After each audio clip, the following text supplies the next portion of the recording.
Olá, estamos começando mais uma live, podcast, videocast do CIMIBSU, dependendo aí de onde é que você está assistindo, vai ser um videocast, um podcast ou uma live, mas estamos aqui para falar sobre anjos e demônios, a influência que eles têm no mundo e nas nossas vidas. Então a gente vai discutir o que são os demônios, como é que eles podem influenciar a vida, eles influenciam quem é cristão ou só quem não é cristão, como é que eles podem estar jogando tentações pra gente, como que... Será que existe anjo da guarda? Como é que os anjos eles podem nos ajudar sei lá, tem alguma oração mágica que a gente pode fazer para receber ajuda maior? A gente ouve cada coisa aí por aí, o pessoal falando em igrejas, então a gente vai avaliar todos esses tópicos aí relativos a anjos e demônios com o Matheus Rett aí que entrou na live agora aí. Matheus, tudo bem? Tamo junto, tudo bem contigo? Tudo certo, cara. Então esse é um dos temas, aqueles que o pessoal gosta de discutir, né? Eu vejo no nosso canal do YouTube lá os assuntos que mais bombam no canal do CEMIB. Ou é coisa que tem a ver com anjo, demônio, nefilim, ou coisa que tem a ver com sexo. Que a gente fez uma live de sexo e Bíblia também bombou, né? E a que mais bombou Esses aí, foi a dos nefilins, que envolve anjo e sexo ao mesmo tempo, né? E aí ao essa mesmo, live você foi a que mais bombou. juntou as duas coisas que mais interessam, né? O que é mais interessante então, E o Nimrod, o né, cara, que misteriosamente as pessoas se interessaram por isso, né? Nimrod. A gente tem um vídeo no nosso canal do YouTube que eu e o Matheus tentamos entender por que ele bomba. É um vídeo que tem mais de 1.000 visualizações e é sobre quem foi Nimrod, que é um personagem aleatório do Antigo Testamento que por Totalmente alguma aleatório. razão as pessoas gostam, querem saber sobre Nimrod. Então, né, os gostos aí que o pessoal tem que às vezes a gente não entende muito bem. É. Ah, mas Matheus, antes da gente entrar direto em papo de possessão e demônio, o que a gente faz? Se tem alguém possesso e contar alguma história bacana aí, porque todo mundo gosta de ouvir história de possessão de demônio também. Vamos falar sobre coisa boa. Ó, já tem uma pergunta aqui, ó, do Frederick. Vocês podem botar aqui as suas perguntas. Qual a diferença entre anjo caído e demônio? Então eu não ia começar pelo demônio, vamos começar, já que teve pergunta. Qual que é a diferença, Matheus, entre um anjo caído e um demônio? Então, vai ser basicamente qual tipo, qual raça de anjo que caiu especificamente, né? O que nós chamamos de demônio, normalmente, dentro da teologia, eles seriam anjos das raças ali dos querubins, principalmente. E que é uma raça específica de um ser que existiu antes, acho que a gente vai tocar nesse assunto daqui a pouco. E o anjo caído, ele seria da raça dos Bnei Elohim, que seriam aqueles que caíram lá com os nefilins, lá em Gênesis 6, inclusive a palavra nafal, que da onde vem o termo nefilim, significa caído, né? Então nefilins é o plural, seriam os caídos. Então é um termo mais específico que se refere àqueles anjos que caíram em Gênesis 6 lá com o pecado das mulheres. Esses estão aprisionados, eles não ficam soltos no mundo aí aloprando, diferente dos demônios que caíram na queda de Satanás e que ficam soltos pelo mundo aloprando, né? Então são tipos diferentes, raças diferentes, vamos dizer assim, que caíram Uhum. em épocas diferentes, e aí por isso a gente vai ter essa distinção entre eles. Uhum. Então existem essas categorias de anjos diferentes, aí uns caíram numa época, outros em outras. E assim como tem categoria então de anjo caído ou demônio, aqui o Cris Reis tem uma pergunta sobre os anjos bons, né? Quem seriam os anjos ministradores que estão ao nosso serviço, que a Bíblia fala? Quem seriam esses anjos, Mateus? Quando a Bíblia traz os exemplos deles, normalmente são dois que aparecem com um nome, né? Que seria Miguel e Gabriel, que tem um tipo de ação mais específica em relação ao nosso mundo, à nossa realidade. A, a Bíblia vai falar para nós que antes de Deus criar a raça humana, ele criou outros seres. né? Em eras passadas, em momentos passados, seres dotados de inteligência, dotados de livre-arbítrio, que tiveram no passado talvez a sua época de viver, como a gente está tendo a nossa época de viver agora, e que passou, né? Alguns deles venceram, outros não, alguns deles passaram pelas suas provas, outros não, e que hoje eles ocupam espaços específicos dentro do projeto de Deus no mundo. Então a Bíblia vai mostrar alguns anjos que ficam lá no céu adorando a Deus, num papel de adoração mais específica, que são os serafins. Então eles aparecem no livro de Isaías. Isaías vê que eles estão ali rodeando Deus, eles ficam servindo Deus ali diretamente. Nós vamos ter outro tipo de anjo, que a Bíblia vai chamar de querubins, que eles aparecem como se eles fossem guerreiros, assim, como se eles fossem guardiões dentro de um aspecto, aqueles que usam espada, aqueles que atuam de alguma maneira em algumas intervenções no mundo espiritual. Que a Bíblia não detalha com minúcias como, mas ela vai dando lampejos para nós de como que isso funciona. E a Bíblia traz a ideia de anjos que são mensageiros, que é o que significa a palavra anjo. Né? A palavra anjo literalmente, tanto no hebraico malach, quanto no grego angelos, significa mensageiro, aquele que traz um recado. Né? Então, os tradutores bíblicos, por alguma razão, ao invés de traduzir a palavra, eles resolveram transliterar a palavra, manter uma fonética parecida com o termo original grego, para a gente diferenciar quanto que ele estaria falando de um mensageiro comum, uma pessoa normal que leva uma mensagem, quanto que ele estaria falando de um ser espiritual que faz isso. Esses seres, na Bíblia, normalmente eles são essa terceira raça de anjos que a gente poderia chamar de Bnei Elohim, né? Que é traduzido na Bíblia como os filhos de Deus, que são anjos que parecem com os seres humanos. Eles têm braço e perna que nem a gente, eles têm um aspecto que nem o nosso, né? Consequentemente, que nem Deus, eles são também imagem de Deus. E aí esses anjos são os anjos que vêm aqui, que interagem com os seres humanos, que falam, que aparecem na Bíblia diversas vezes em anúncios importantes, trazendo mensagens importantes, tanto no Antigo quanto no Novo Testamento. Então, aí você vai tendo essas classificações que a Bíblia mostra para nós das ações deles, aparentemente conforme as raças deles. Né? Parece que de acordo com o que ele fez ou ele viveu, ele agora ocupa uma posição dentro dessa organização celestial. Uhum. Isso é interessante. Então a gente chama tudo indistintamente de anjo ou demônio, mas eles têm classes, eles se parecem de jeitos diferentes, eles podem ter até funções diferentes.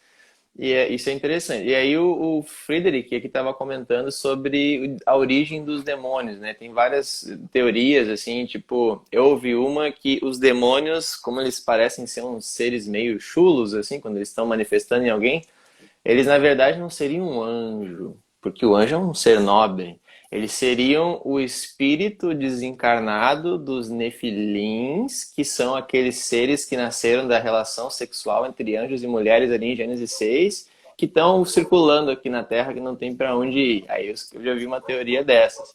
O outro, o Frederick colocou aqui, que tem um erudito de H. Pember que se aprofundou no tema e diz que os demônios são possivelmente as criaturas que habitavam o mundo antes de Adão. Ele afirmou que a gente tem que pisar com cuidado nesse território. O que você acha dessas teorias sobre a origem dos demônios aí, que o pessoal gosta de falar? A teoria do que eles seriam dos nefilins, ela não tem amparo bíblico, né? A gente não tem nenhum texto bíblico que vai fazer a conexão de uma realidade com outra realidade. A gente vai observar que dentro dos textos bíblicos, a primeira vez que a gente vai ver um demônio aparecendo com esse aspecto vai ser lá no livro de 1 Samuel, quando ele vem atormentar o rei Saul. E aí ele vai começar a incomodar Saul, e o texto é muito claro, fala que é um espírito maligno da parte do Senhor. Então, no Antigo Testamento, os textos que vão falar a respeito de demônios, normalmente eles são seres que incomodam aqui embaixo, que atrapalham a coisa aqui embaixo, mas que tem algum nível de subserviência a Deus. Eles, de alguma maneira, têm que se manter obrigados por Deus ou submissos a Deus para as ações deles. A gente vê isso acontecer no Novo Testamento, quando Jesus vai expulsar aqueles demônios do Gadareno lá, que fala que é uma legião de demônios que estava lá, porque eles pedem Jesus para não tirar eles de um lugar do outro e trazem algumas explicações ali. Então você vê esse tipo de submissão. Os caídos de Gênesis 6, o texto bíblico fala que, quanto aos anjos, eles foram aprisionados no Tártaro, então eles não estão soltos por aí como demônios, né? Eles não têm liberdade de ficar andando por aí. E os seres híbridos, vamos dizer assim, que nasceram deles, foram mortos no dilúvio e teriam o destino deles como Hades, né? Os cachorros da vizinha estão enlouquecidos aqui. Tem uma pet shop da frente, do outro lado da rua, e eles passam ali uns cachorros no pet shop e o cachorro do vizinho enlouquece aqui. Então, a gente não tem um amparo bíblico para fazer essa afirmação. Em relação a serem seres pré-adâmicos, em certa medida são. Né? Eles viveram numa outra época, numa outra era da humanidade. Ezequiel 28, quando fala da queda de Satanás, que é um querubim, é um tipo específico, ele trabalha a ideia de que ele teve uma época em que ele vivia nesse planeta aqui, um momento em que o holofote estava nele, vamos dizer assim, né? E talvez na raça dele, no tipo de anjo que ele era. E que ele caiu, né? E aí ele vai sofrer as consequências disso, e aí a partir disso ele está vivendo como demônio, vamos dizer assim, né? Demônio é uma palavra grega que significa poder, né? Poderoso. É uma forma também dos povos antigos identificarem esses espíritos malignos que eram mais fortes do que os seres humanos, né? Que tinham um poder diferente, tinham uma capacidade diferente. Então, esses nomes todos, normalmente, são nomes gregos ou hebraicos, que têm um significado normal na língua, né? Para a gente, o nome fica meio encapitalizado, né? Ele fica assim com uma aura meio malévola, mística, o nome fica meio tenebroso, mas são palavras normais nos idiomas originais deles, né? Que se tivessem sido só traduzidos para o nosso idioma, a gente teria uma relação talvez diferente com o aspecto que a gente tem. Mas como eles foram transliterados, aí ficou esse nome que a gente não sabe de onde surgiu, e aí fica esse nome estranho, né? Uhum. E dá esse pavor diferente aí. Então, ao pé da letra, a gente poderia dizer, no sentido original da palavra demônio, que os anjos do bem também são demônios. Ao pé da letra, sim. Ao pé da letra. Só que não é o sentido cultural. Poderosos. Exato. Só que no sentido cultural, aí se perde esse sentido. O Sunezer fez uma pergunta aqui. Bom dia, Sunezer. O Rumeni comentou há pouco sobre a relação entre anjos e mulheres em Gênesis 6. A gente tem uma live inteira sobre isso aí, se você procurar no nosso YouTube. A gente pode responder isso aqui rapidinho.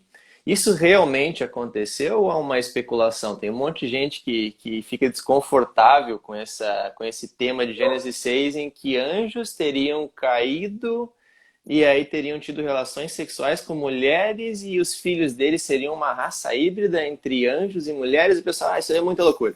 É muito bizarro. Vamos tirar isso aí da Bíblia e vamos achar uma interpretação qualquer aí para não admitir isso daí. Mas aconteceu mesmo, assim, a gente lê a Bíblia ao pé da letra, assim, como é que a gente pode interpretar essa questão? Aconteceu, e aí bem como você falou, como é um troço meio surreal, a gente tem algumas linhas teológicas que ficam tentando tirar as coisas surreais da Bíblia, talvez querendo defender a Bíblia dos céticos, né?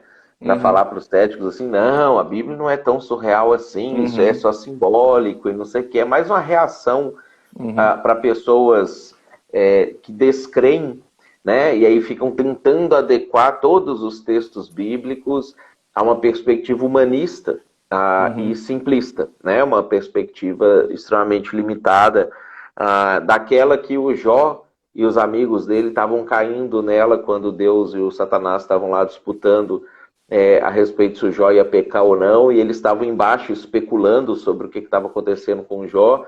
E aí depois, quando Deus aparece pro Jó e fala assim: "Você está doido, Jó, de ficar pensando nas coisas assim?" E aí o Jó vai lá e pede desculpa, né? Tipo assim, quem sou eu para ter ficado questionando as coisas de Deus? Então a gente vê que esses ciclos repetem. Toda vez que a gente vai ficando distante dos acontecimentos sobrenaturais, a nossa tendência é ficar buscando explicações puramente racionais e materialistas para aquilo que aconteceu. Então, existem 3 teorias, vamos dizer assim, sobre o que seria Gênesis 6, basicamente. Uma que vai dizer que eram filhos de Caim com filhos de Sete, um que vai dizer que eram sacerdotes com mulheres comuns, né? Mas o que o texto bíblico diz, quando você olha o texto em si, você vai ver claramente o texto falando que eram seres do mundo espiritual, que a gente chama de anjo, né? Que vem para cá e tem a relação com as mulheres. E aí começam a nascer os seres estranhos ali, híbridos, né? Que na cultura humana já foram chamados de semideuses, já foram designados Titãs. como outros formatos também, os titãs, né? E tanto os gregos, romanos, os babilônicos, os sumérios, os nórdicos, os africanos, todas as culturas muito antigas, egípcios, eles têm relatos de alguma forma, de alguma coisa, assim, você vê que há uma memória ancestral antiga que permeia todas as culturas. A Bíblia diz para nós que efetivamente aconteceu, estranho pra caramba, como normalmente eu falo assim, a própria existência ela é estranha pra caramba, porque antes existia nada, né? E aí, de repente, Deus foi lá e criou tudo, né? Então, qualquer coisa que acontecer entre o nada e o tudo é plausível, Já tem um né? precedente. Já tem um precedente, que a própria existência é um precedente, né? Só que a Uhum, gente acostuma com a existência, a gente acha que ela é normal. E ela não é normal. O normal é não existir, né? uhum, Existir é anormal, é uhum. sobrenatural. Só que é meio indigesto para os ouvidos modernos, seculares, ouvir esse tipo de explicação. Eu era aqueles cara chato de retiro cristão que via palestrante e eu ficava fazendo essas perguntas difíceis para ele. Aí teve um que era um teólogo famoso e eu perguntei isso daí. Tá, mas e os anjos lá de Gênesis 6? Aí o cara, tipo, não aconteceu. Não tem híbridos porque isso seria uma aberração. Biblicamente? Não importa. Seria uma aberração. Não vamos nem considerar essa ideia. Só que, né, a gente tem que analisar a Bíblia a partir da Bíblia, do que ela quis dizer, não que cai bem aos nossos ouvidos modernos. É, O, exatamente. É ó, porque os nossos ouvidos modernos hoje são diferentes do século XIX e diferentes do uhum, século XXII, e vão ser né? diferentes daqui um pouco. Então, a gente achar que agora sim a gente sabe Uhum, todas as coisas e podemos criticar e questionar a Bíblia de uma arrogância uhum. interessante. É curioso. O Friedrich colocou uma outra questão sobre a relação dos anjos caídos com os gigantes. E aí tem umas pegadinhas no texto de Gênesis 6 que fala sobre gigantes, os homens de renome, os anjos que foram fruto da relação sexual entre os seres que foram fruto da relação sexual entre anjos e mulheres. Então, os nefilins, que o ser híbrido que saiu da relação homem e mulher, ele era um gigante? Ou os gigantes são outra coisa à parte? Tipo, tinha gigantes e também tinha esses seres híbridos ali na época, tudo caminhando na Terra. Como é que a gente entende esses textos? Os gigantes são outra coisa à parte. A gente tem um problema porque o texto, quando traduz gigante, usa a palavra gigante, tá? No hebraico é a palavra Nephilim, que significa caído, ele não significa gigante propriamente dito. Né? Ele não está falando de estatura naquele texto, especificamente. A gente vai ver falando sobre homens gigantes, isso no texto de Números, depois no texto de 1 Samuel também, do Golias, que vai falar que o cara estava com 2 metros e 80 de altura. Né? Provavelmente aquele Og, rei de Bazã, devia ter mais ou menos uma coisa assim, porque fala que a cama dele tinha Uhum. quase 4 metros para ele poder dormir, então ele devia ter uns 3 metros e pouquinho, mas aquilo é outra coisa. Não é o que aconteceu em Gênesis 6. É tipo Uhum. uma raça, igual existe pigmeu, que tem 1,30 m e é normal, eles são tudo pequenininho. Existia uma raça de ser humano grande, que extinguiu, né? O pessoal tinha medo, matava eles todos e eles acabaram sendo extintos já nas épocas antigas. Não entrou muito bem para nossa era, para nossa história. Mas são duas coisas diferentes e a palavra gigante no texto de Gênesis 6 é um problema de tradução Uhum. Mas do que significa Nefilim. mais uma vez as traduções aí criando problemas pra gente. Às E vezes acontece. E aí, Matheus, tem uma outra pergunta aqui do Cris Reis, que é sobre o corpo de Moisés. Então, quem é que brigou pelo corpo de Moisés lá? Foram anjos do bem, anjos do mal? Como é que a gente entende essa história, que também parece um negócio meio estranho, assim, meio sobrenatural? Pode explicar para nós? Esse aí é interessante porque mostra uma dessas ações do mundo espiritual. Deus tinha um projeto com o corpo de Moisés, específico, e Deus dá um comando para que um anjo, Miguel, vá executar o projeto que ele tinha com o corpo de Moisés. E, ao que tudo indica na Bíblia, Miguel é de uma raça dos Bnei Elohim, ele não é querubim. E quando ele chega, o diabo, o próprio Satanás ali, que é um querubim, já estava ali e já estava com seus planos a respeito do corpo de Moisés. E aí, quando a gente junta esse texto com o texto de Daniel, que relata também uma batalha entre anjos, entre seres espirituais, né, seres não humanos, vamos dizer assim, aparentemente Miguel estava perdendo a luta quando ele não tinha força suficiente para disputar com o Satanás pelo corpo de Moisés. Se eles fossem lutar, o Miguel ia apanhar.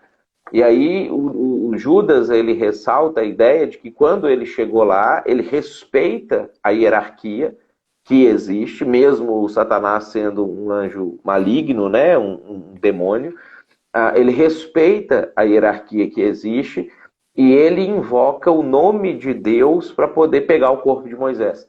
Né? E aí ele fala que o Senhor te repreenda. Então, quando Judas está explicando isso, ele está mostrando para nós que existem hierarquias dentro dessa realidade do mundo espiritual, entre os anjos.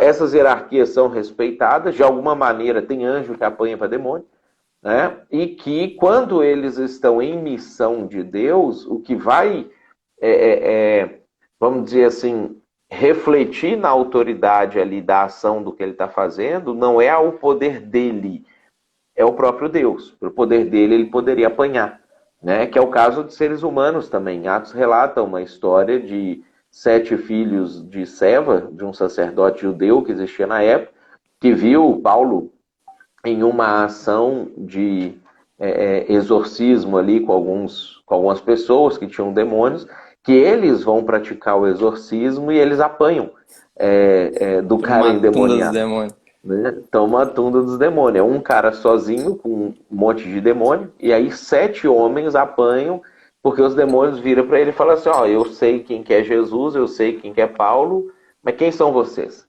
Né? Eu não sei qual autoridade que vocês têm para estar vindo aqui mexer comigo. E aí eles apanham, né? Para aquele sujeito endemoniado lá, mostrando essa situação. Eles são poderosos, né? E aí Judas, quando ele está ressaltando essa história do Miguel com Satanás, ele está falando assim, cara, se o Miguel, que é o Miguel, ele não enfrentou o Satanás de igual para igual, como que vocês acham que vocês, por si só, vão enfrentar demônio? Né? Vão ficar falando do diabo desse jeito que vocês estão falando aí. Né? E aí ele está ensinando um princípio que no nosso mundo também ele é totalmente distorcido, um princípio de hierarquia. Da gente entender como que hierarquias funcionam, para a gente poder agir dentro dessas hierarquias, ao invés de ser arrogante e achar, não, eu sou o cara, eu vou mexer, eu vou fazer Uhum. as coisas lá. Isso que tu falou é uma questão interessante, Matheus, porque no intervalo da última aula que eu tive no seminário, que a gente tem as aulas aqui que vocês podem se inscrever, tá? O link ali na bio, tá? Se vocês quiserem ter aula com a gente aí todo Vou dia, três mexer. horas de aula, fazendo pergunta, se inscreve lá. Ou manda um direct. Mas no intervalo da última aula, tem um aluno que veio conversar comigo e ele estava num culto em que um pastor fez o seguinte, o pastor dizia que ele tinha autoridade sobre anjos. E aí tinha, sei lá, alguém que estava dormindo numa cama lá, não sei em que lugar, e de longe o pastor mandou um anjo ir lá fazer não sei o que e aconteceu um negócio com a mulher no hospital. Um negócio espetacular, assim. Aí eu falei, cara, biblicamente, a gente não vê nenhum ser humano dando ordem para anjo e falando, esse cara deve ser alguém muito especial, ou ele está fora do que a Bíblia fala. Como é que a gente entende qual é a relação do ser humano com anjos e demônios? O ser humano tem alguma autoridade com anjos e demônios, eu oro para Deus e aí Deus é que vai usar a autoridade dele para, sei lá, expulsar um demônio ou, sei lá, fazer um anjo, fazer alguma coisa? Como é que a gente entende a nossa relação com os anjos? Que nível de hierarquia a gente está? Nós não temos nenhuma passagem bíblica que nos autoriza ter uma ação nesse nível, de ordenar anjos, de comandar coisas do mundo celestial, nem nada nesse sentido. Nós não temos autoridade bíblica para poder orar para anjos, né? Isso é idolatria. A gente só pode orar para Deus, a gente só pode falar com Deus, a gente não pode falar nem com santos, nem com anjos e nada nesse sentido. E as únicas interações que a gente vê de seres humanos na Bíblia com anjos são quando anjos aparecem, porque eles receberam uma ordem de Deus para aparecer e eles vão falar com as pessoas. E as pessoas respondem o que eles estão falando da parte de Deus. Né? Eles não dão comandos para o anjo, eles não direcionam ações posteriores para o anjo, eles ouvem uma mensagem, né? Dialogam com o anjo sobre aquela mensagem que veio da parte de Deus e vão cumprir a ordem. Vão fazer aquilo que Deus disse que era para fazer. Né? Então, todo tipo de ação para fora disso, ela é uma ação, no mínimo, extra-bíblica. Né? E aí, quando a gente vai observar assim, na prática esse tipo de espetáculo acontecendo, né? A vida dessas pessoas, as igrejas que fazem esse tipo de coisa, você vai ver que normalmente ou são espetáculos performáticos por si só, né? Às vezes o cara diz e as pessoas acham maravilhoso, que o cara é carismático, o cara tem um poder assim diferenciado de capturar a imaginação das pessoas, de mobilizar as pessoas, etc. Né?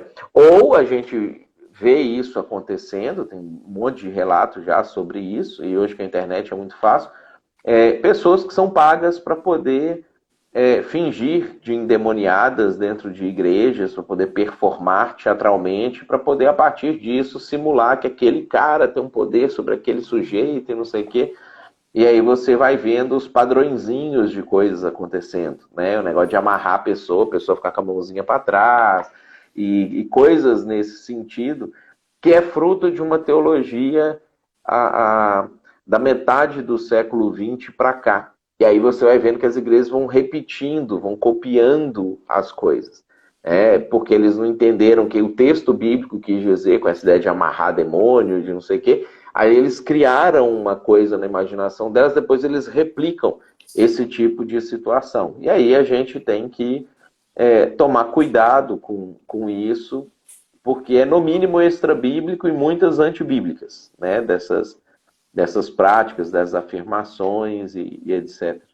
O Sunezer está contando aqui de um culto que ele viu um pastor mandar um anjo dar uma tunda de chicote santo num demônio possesso antes de expulsar a pessoa. Então tem os caras que têm muito poder mesmo. Eu já vi numa igreja também dessas meio estranhas, assim, um demônio manifestar, a pessoa leva lá em cima no púlpito. Aí o demônio dá entrevista um pouco o demônio, a pessoa se contorce, fala estranho, e aí o pastor vai lá e pega o envelope do dízimo. E aí ele pega o envelope do dízimo e aí ele vira assim e vira na cara do demônio, assim. Aí quando o envelope do dízimo chega na cara do demônio, tipo como se estivesse queimando, assim, como se o envelope do dízimo queimasse o demônio. Então, tem coisa que é muito óbvio que é teatral.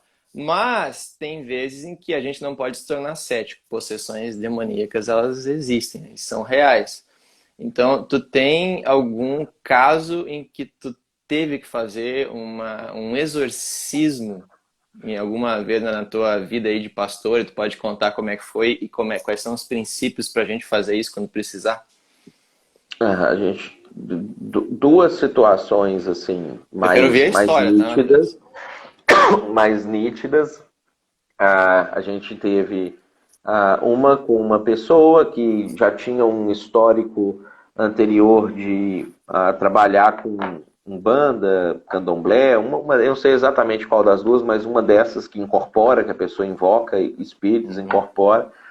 E ela passou um tempo na igreja buscando a Deus, supostamente converteu e teve uma vida por um período de tempo com Deus na igreja, mas depois, por N razões, ela se afastou. Depois a gente viu que tinha droga envolvida, que tinha a homossexualidade envolvida, que tinha traição, adultério envolvido e etc.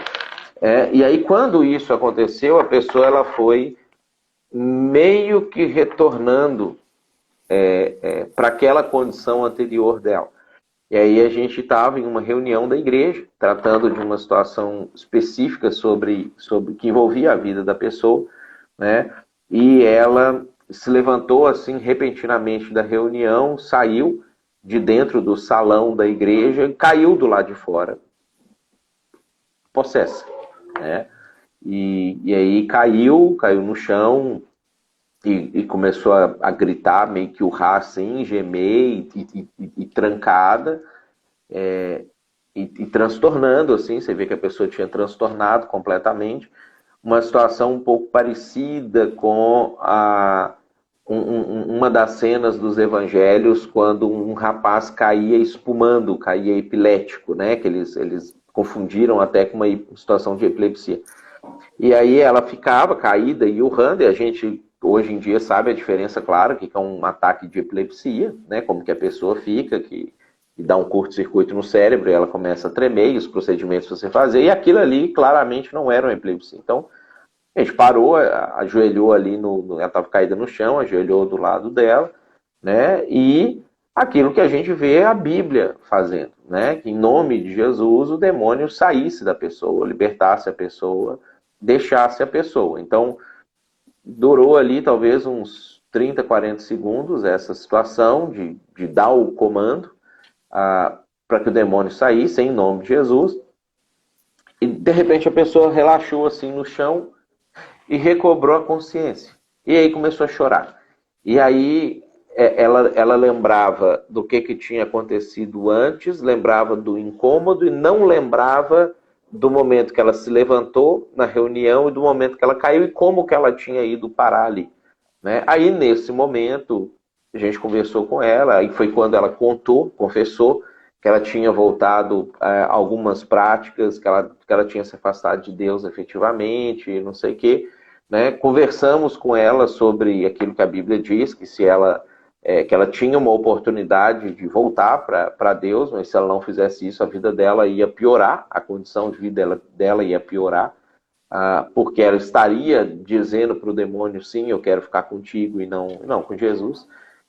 E, infelizmente, nesse caso, a opção dela foi por se afastar. Uhum. Então, esse foi um caso mais emblemático, um pouco mais recente, dentro daquilo que a gente já visualizou. Então, sem performance esquisita, sem shows, isso no estacionamento ali dos carros da igreja, com algumas pessoas que estavam na reunião, que saíram para fora, para a rua também, para poder presenciar aquela situação, né? E aí, essa cena, né? É uma É. coisa lamentável, não é um Uhum. negócio que você vai fazer espetáculo disso, que você vai Uhum. expor para a igreja, que você vai humilhar a pessoa, né? Mas acontece, né? Esse Uhum. tipo de situação acontece. É, uma possessão demoníaca é sempre algo triste, não algo pro cara se promover, fazer espetáculo em cima. E aí, Quais os princípios que um cristão tem que usar quando tiver uma situação assim, se acontecer? Por exemplo, eu estava numa época que eu fazia trabalho com moradores de rua em Porto Alegre, perto da Praça Matriz, e a gente foi orar por um cara que estava caído na calçada, com maquiagem seca de dias, estava todo meio desorientado assim. Aí quando a gente começou a orar, o demônio manifestou nesse cara, na calçada. Era um morador de rua. E aí a gente começou a orar, e eu tinha um cara junto comigo, e o cara não tinha uma teologia muito boa. E não sei da onde ele tirou na cabeça dele que para expulsar ele tinha que primeiro descobrir o nome do demônio. E eu ficava orando, comecei a orar para expulsar, e ele começou a orar perguntando o nome do demônio, e daí eu tipo olhei pro cara, tipo assim, tipo, cara, o que tu tá fazendo? Onde é que tu tirou isso daí? Então, tem um monte de gente que tem ideias confusas. E a gente expulsou. Eu expulsei, chamei o cara e ele voltou a si e voltou bem. Tipo, ele estava desorientado e voltou 100%. Então, foi uma mudança brusca. Depois a gente deu café, ele cantou umzinho e tal. Depois eu conto a história mais detalhadamente. Mas como é que a gente expulsa um demônio? Qual é a teologia do exorcismo, da expulsão de demônio? Tem que saber o nome do demônio? Não tem que saber? Como é que a gente lida? A gente tem um único caso na Bíblia que Jesus ele pergunta o nome do demônio, né? Que é o do legião lá, que ele nem responde o nome, né? Que Jesus vai expulsar o demônio. Aí o demônio pede para Jesus, não manda a gente para fora do país, não manda a gente pro abismo, né? E nem porque você vem nos incomodar antes da hora, né?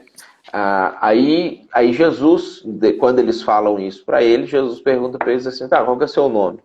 Né? Aí ele fala assim, não tem um nome, porque a gente é um monte de demônio, né? Que aí ele fala legião, que na verdade ele não está falando meu nome é legião, ele está falando tem uma legião de demônios aqui dentro, né? 3, 4 mil demônios dentro do sujeito. Aí Jesus vai lá, manda isso para os porcos, aquela história. Esse é o único caso na Bíblia que isso acontece, que Jesus faz isso, porque ele estabeleceu um diálogo com o demônio ali, porque os demônios, de certa forma, eles estavam com medo de que Jesus, exercendo a autoridade dele, antecipasse coisas em relação ao futuro dos demônios. Porque os demônios também têm, vamos dizer assim, entre aspas, um apocalipse para eles. Eles têm um dia em que tudo vai findar, que eles vão ir para o inferno, que eles não vão mais poder atuar, que eles não vão poder fazer mais essas coisas, mas eles sabem que ainda não chegou esse dia. Então, esse é um caso muito atípico desse diálogo que Jesus tem com eles em relação a essa circunstância específica. Isso não é uma teologia para poder falar para a gente que eu preciso saber o nome do demônio para eu agir de uma forma ou outra. O que acontece? Recentemente, também coisa da metade do século XX para cá, muita gente escreveu livros sobre batalha espiritual.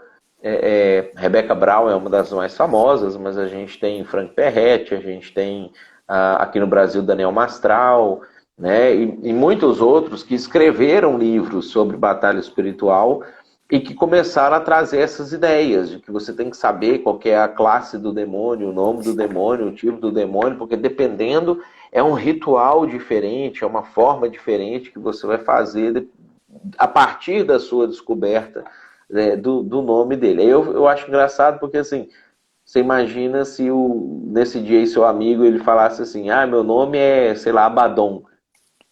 E aí, né? Eu faço que ele essa vai fazer? informação, parte dessa Ele chama pelo nome, circunstância. acho que essa é a ideia. Tá bom, Abadão. Aí Então lá, tá, agora chegou Abaddon, a então hora. Vamos lá, saia. se manda, se manda. Então, assim, na Bíblia o que a gente vai observar sempre, quando esse tipo de coisa acontece, é que, porque a possessão, o demônio começou a falar, tomou o corpo da pessoa. Né? Ele não está mais só no plano espiritual, vamos dizer assim, ele de alguma maneira começou a interagir no plano físico também. Então, nessa perspectiva, é que nós vamos ver a pessoa virando para o demônio e falando para ele assim, em nome de Jesus, ou seja, eu não estou falando isso aqui por mim, não é o meu poder, a minha autoridade, o meu esforço, ele nem está usando a palavra Jesus como um nome mágico. Esse foi o pecado dos filhos de Seva, achar que falar a palavra em nome de Jesus era uma palavra mágica que expulsava demônios, que o demônio, eu não posso ouvir esse nome, ele ia sair do sujeito Tipo o ali, envelope do dízimo, né? lá do cara. Tipo o envelope do dízimo do Um cara, amuleto. né? O chicote quente lá Chicote do santo. Cinezé, né? Então, a questão é que a pessoa vai chegar e vai falar assim, ó, eu tô aqui agindo em nome de Jesus, o porquê eu vou interferir na sua ação na vida dessa pessoa é porque Jesus me disse para interferir, é porque Jesus me deu autoridade para poder interferir, como eu sou discípulo dele, como eu sou seguidor dele, faz parte das minhas prerrogativas interferir nas suas ações no mundo, né? Então é isso que significa quando a pessoa vai falar em nome de Jesus. Todo esse conceito ele está embutido ali dentro. Então o comando para que o demônio saia é a partir disso. Né? Olha, eu estou aqui em nome de Jesus te dizendo que você saia dessa pessoa, né? Que você liberte essa pessoa, que você pare de atuar na vida dessa pessoa, né? E nós não temos nenhuma base bíblica para ficar gritando com o demônio, ficar rolando no chão com o demônio, Entrevistando o para entrar em demônio. luta corporal com o demônio, para entrevistar o demônio, para nada desse tipo de coisa, né? A gente sempre que observa as coisas acontecendo na Bíblia, espírito imundo sai desse corpo, sai dessa pessoa. Sempre é um comando para que aquilo aconteça e quando é Jesus. Quando não é Jesus, em nome de Jesus, eu te ordeno, sai desse corpo, né? Abandone essa pessoa, pare com isso que você está fazendo. Então são sempre, as ações elas são sempre nesse sentido aí. Pareceu um anjo aí do seu lado? Não, eu não sei, cara. Que O Instagram brilhou. botou a minha câmera aqui lá no brilho, lá em cima, não sei como é que eu saio disso. Ah, É voltou. um anjo, cara. Aí, Tá estão aparecendo aí, você não falando, tá né, confiando. cara? Tá acontecendo. Não, mas a questão, a questão é o seguinte. Então, o nome de Jesus não é um amuleto que eu uso ali na hora. Então, depende, então, também da minha relação com Deus. Eu tenho que ser um cristão, eu tenho que ter uma relação com Jesus, e é em nome de Jesus que eu mando o demônio expulsar. Mas o meu nível de intimidade com Deus também influencia nisso. Tem aquela casta de demônios que Jesus fala que tem que ter jejum e oração. O que ele está sugerindo? Que se tem algum tipo de demônio que se eu for cristão, ainda que eu seja cristão, se eu não tiver assim tão bem espiritualmente, aí eu não vou ter, sei lá, condições de expulsar. Como é que a gente entende teologicamente isso?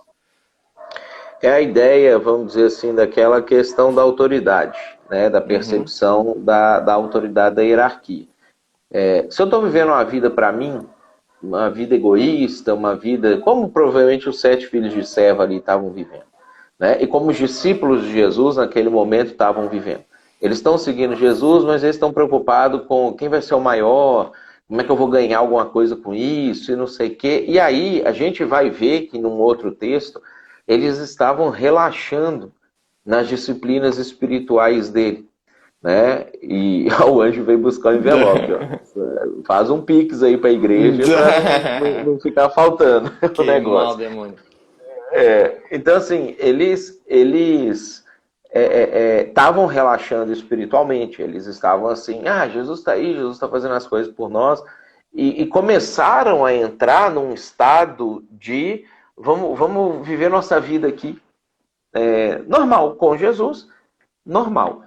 E aí Jesus mostra nesse sentido. Jesus se consagrando, Jesus jejuando, Jesus buscando a Deus o tempo inteiro e não sei o quê. E aí ele mostra isso para os discípulos. Ele fala assim, vocês não conseguiram lidar com essa situação porque nesse momento vocês não estão vivendo uma vida devotada a Deus, não tem porquê Deus interferir nessa situação em relação aos demônios. Os demônios resistiram. E aí eles frearam. Então, Jesus não está falando assim, vai lá e faz um jejum, faz uma oração e aí expulsa o demônio. Ele está falando de um estilo de vida que vive para Deus, que é um estilo de vida onde o jejum e a oração fazem parte da vida, do dia a dia, da rotina espiritual da pessoa, que faz com que ela chegando para o demônio para fazer o negócio, o demônio, ok, eu vou sair porque você é uma pessoa que vive para Deus. Né? Você está, de fato, em nome de Deus, atuando aqui, você tem procuração da parte de Deus para estar podendo fazer esse tipo de situação, que foi o que não acontece no caso ali. Então a ideia, ela é de, se eu estou efetivamente vivendo para Deus, eu não vou ali expulsar um demônio só por performance, por minhas ações, para me autopromover, não sei o que. Não, já vivo uma vida conectado com Deus, eu sei o que está acontecendo. Aí o demônio submete e sai. Uhum, entendi. Então o demônio sabe com quem está lidando também quando alguém vem expulsar.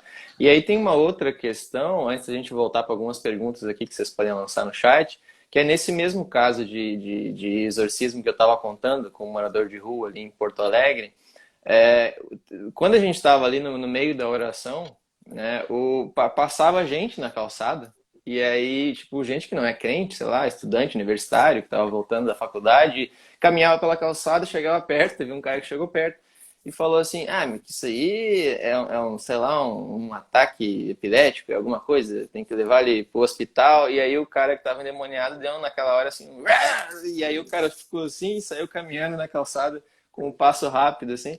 Aí, e o cara que foi comigo no dia seguinte, porque a gente combinou com esse cara que a gente expulsou o demônio, que a gente ia levar ele num centro de reabilitação no dia seguinte, para ele sair da rua. O cara da igreja também era cético em relação à atuação de demônio. Achava que não, o cara deve ter um transtorno mental, deve ter alguma outra coisa e tal. Então, como é que a gente identifica quando está acontecendo, se é uma pergunta que me fizeram em aula também, se é um fingimento, se é um problema mental ou se é um demônio de verdade que está ali manifestando? Tem algumas dicas, assim, alguns balizadores? Transtorno mental é uma coisa que acontece a partir de diversos fatores. Tá? Tem gente que tem transtorno mental por causa de um desequilíbrio hormonal. Tem gente que é de uma disfunção genética. Tem gente que sofre um AVC e tem um tipo de transtorno mental a partir dali. Tem gente que sofre um trauma e passa a ter um transtorno mental. Tem gente que entra em depressão profunda, permanece em depressão profunda por um longo tempo e isso causa um transtorno mental por causa dessa ação. E tem gente que uma ação de um demônio na cabeça dele, na mente dele, causa o transtorno mental. Por quê? Porque todos esses fatores, sejam biológicos, químicos, emocionais, situacionais ou espirituais, eles afetam o cérebro da pessoa e fazem com que a pessoa comece a ter desequilíbrios por causa desse tipo de situação. Então, o que você vai visualizar, muitas vezes, vai ser igual. Vai ser... Porque o que afetou no cérebro da pessoa é a mesma coisa. A questão é a origem disso. Quando a gente olha o exemplo do rei Saul, né, de quando Saul tinha um espírito maligno da parte do Senhor atormentando ele, a gente percebe que a confusão que causa nele não é de uma possessão, assim, de tomou Saul e saiu enlouquecido por ali fazendo as coisas. Ele entrou num distúrbio mental profundo que atrapalhava ele a governar, muito parecido com o que hoje a gente chamaria de transtorno de bipolaridade. É isso que parece que vai começar a acontecer com ele a partir daquela situação. Então, o fato de você visualmente identificar que aquilo ali é uma coisa semelhante a um transtorno mental, não invalida o fato de que pode estar sendo causado por um demônio. Então, o que você vai precisar analisar nesse tipo de situação é se esse transtorno o demônio, de alguma maneira, tomou o corpo da pessoa, as faculdades mentais da pessoa e tirou a pessoa do ar. A Bíblia vai dizer que vai haver um elemento de discernimento de espíritos também, que o crente, tendo o Espírito Santo, ele vai conseguir ter uma percepção desse tipo de coisa ali acontecendo. E vai se resolver com a oração, diferente dos outros transtornos mentais. Então, um transtorno mental causado por qualquer um dos outros fatores não vai se resolver com você dizendo, demônio, em nome de Jesus, sai dessa pessoa. né? A pessoa, obviamente, vai continuar com o transtorno mental, se ela tem aquilo por questão genética, por questão hormonal, por desequilíbrio, por AVC, por depressão, por qualquer outro fator. Então, se há uma desconfiança de que aquilo está sendo causado por uma ação demoníaca, ora, né? Expulsa, fala ali, dá uma voz de comando. Se resolver, e aí está resolvido. Se não resolver, você vai tratar com as outras formas que a gente tem para poder tratar pessoas que têm distúrbios mentais, transtornos mentais e coisas nesse sentido. Aí você vai procurar cura para uma doença e não a expulsão de um demônio a partir de uma ação espiritual. A chave é identificar se o problema está de ordem física, neurológica, se é uma coisa psicológica ou se é espiritual. Nesses casos, os 2 casos que teve manifestou demônio nesse trabalho de morador de rua, os 2 o cara não estava manifestando, ele estava bem atordoado e aí teve um instinto assim, não, vamos orar. E aí quando começava a manifestar. Então foi uma coisa assim que aconteceu. E aí é o seguinte, nesse caso específico, a gente expulsou o demônio, a gente ia voltar no dia seguinte e o cara não quis ir para o centro de reabilitação. E eu nunca mais vi o cara depois. O que acontece quando você expulsa o demônio de uma pessoa e por alguma circunstância ela não se converte? Existe alguma consequência depois? Volta demônios piores? O que acontece nesse caso? Jesus fala que nesse caso vão vir, o estado da pessoa vai se tornar 7 vezes pior do que o anterior. Porque o demônio vai trazer 7 outros junto com ele. Então a pessoa tinha 1, vai passar até 8. Né? Ou seja, o estado de tormento daquela pessoa vai se agravar, porque é como se a pessoa estivesse dizendo para o demônio assim, não, eu fiquei consciente e eu realmente quero você. Né? É realmente contigo que eu quero viver a minha vida. E como Deus, os demônios, todo mundo respeita o livre-arbítrio humano, então o demônio vai ter mais liberdade para poder atuar. Essa ação que a gente vai perceber de demônio, de anjo, de Deus, do Espírito Santo, ou seja, dos seres espirituais na vida da pessoa, a gente vê claramente que existe uma relação entre quanto mais a pessoa se envolve com, mais a atuação e a presença de. Né? Isso acontece com o Espírito Santo, a gente pode ser cheio do Espírito Santo ou não ser cheio do Espírito Santo, dependendo do quanto a gente se aprofunda em Deus, nas ações de Deus. E da mesma maneira, pessoas podem ficar com poucos demônios ou muitos demônios, dependendo de quanto elas estão se envolvendo com as ações demoníacas, quando a pessoa está imergindo, mergulhando naquilo ali. Né? Então essa relação é uma relação que ela vai existir da nossa vinculação de seres hoje materiais híbridos, né? Que nós somos meio materiais e meio espirituais, com os seres espirituais. Então, assim como a gente consegue ficar mais ou menos cheio do Espírito Santo, tem gente que consegue, às avessas, ficar mais ou menos cheio de, sei lá, demônios, contato com Satanás. A gente vê isso acontecendo na Bíblia.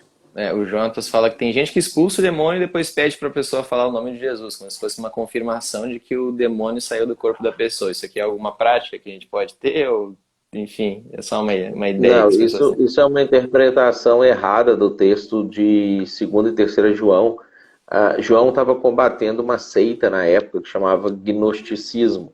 E essa seita estava afirmando nas suas pregações que Jesus tinha vindo em espírito, que ele não tinha vindo em carne. E aí João ele fala assim, se algum espírito não confessa que Jesus veio em carne, esse espírito é anátema. Só que João ele não está falando assim, faz um teste de pedir para a pessoa, porque o demônio não tem condição de dizer que Jesus veio em carne, como se fosse uma fraqueza dele, ele sempre vai mentir e dizer que Jesus veio em espírito. Ele está ensinando as pessoas a combaterem uma seita da época, muito específica, que é do gnosticismo. Então, o demônio em si confessa que Jesus vem em carne se ele quiser, mente que ele vem em espírito se ele quiser, ele fala o que ele quiser. Não existe uma trava na língua dele que impede ele de falar isso. Só que por falta de conhecimento do que significa esse texto, aí também, na segunda metade do século XX, quando boa parte da demonologia foi formada dentro da igreja, eles pegaram esse texto, sem entender o significado dele, e falaram, não, esse é o teste que você faz. Pergunta se ele veio em carne ou espírito. Então, se você perguntar para qualquer não cristão se Jesus veio em carne ou espírito, ele também não vai saber responder. né? Uhum. Ele vai até ficar apertado ali e falar assim, poxa, qual que é a resposta certa para essa pergunta? Né? Uhum. É bem possível que muitos respondam em espírito porque Uhum. não foram teologicamente instruídos a respeito da encarnação, da Uhum. doutrina da encarnação de Jesus. Né? Então, João está atacando uma seita, não falando de demônio propriamente dito. Uhum. E a gente tem uma pergunta aqui embaixo, que estava falando sobre Saul antes, que era um sintoma da possessão, era como se fosse um transtorno bipolar, de gente que teria poder para, por exemplo, expulsar uma depressão, expulsar uma ansiedade. Eu já li livros gospel em que o cara ele estava se sentindo meio depressivo um dia, acho que era o Nick Cruz, desse do Cruz e o Punhal.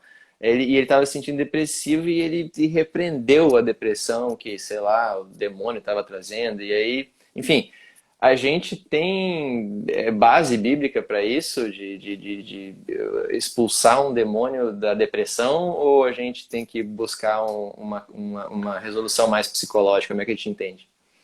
Se a causa daquilo é espiritual, sim. Né? Voltando no exemplo do rei Saul, o nível de ação do demônio na vida dele era nível de opressão. Ele não tomava o corpo do Saul, não falava pela voz de Saul, mas causava um tormento tal na vida do Saul que ele entrava numa depressão, entrava num estado de depressivo dentro da bipolaridade ali muito profundo. Então, se a causa daquilo é espiritual, você vai expulsar e vai resolver o problema. Né? Tanto que eu falo que essas são as melhores situações, porque basta uma oração e Uhum, aquela situação vai ser resolvida, basta um comando em nome de Jesus para uma situação e aquilo ali vai ser resolvido. E você vai precisar fazer tratamento com a pessoa a partir daquilo ali. uhum, Diferente de quando não é. Então, quando não é, você vai precisar fazer todo um acompanhamento, um tratamento, você pode precisar de medicamento, pode precisar de terapia, pode precisar de aconselhamento cristão, aconselhamento bíblico, acompanhamento, discipulado, e etc. Em alguns casos, a pessoa vai conviver com aquilo para sempre. Ela vai ter que uhum. aprender a viver naquela situação para Deus. Uhum. E aí tem duas questões do Tiago que eu quero juntar aqui para fazer uma pergunta só. Ele perguntou sobre hierarquias de anjos, tem anjo mau que tem hierarquia maior do que anjos do bem, e perguntou sobre questões de ir numa casa da pessoa, destruir alguns pertences com fogo e tal, para tirar uma opressão demoníaca daquele lugar. Aí eu lembrei do texto de Daniel. Daniel faz uma oração, e aí quando o anjo chega para dar a resposta para Daniel, o anjo fala que o príncipe da Pérsia tinha resistido ele por 21 dias, e que depois que ele saísse dali, ele ia enfrentar o príncipe da Grécia. E o texto dá a entender que esses são seres espirituais. Seres espirituais têm alguma forma de ingerência, de governo sobre aquele povo, a Pérsia ou a Grécia. E dá a ideia também de uma batalha espiritual. E dá a ideia de uma batalha espiritual que deu trabalho para aquele anjo ali que teve que chamar ajuda, o anjo do bem. Então, aí a gente junta essas questões.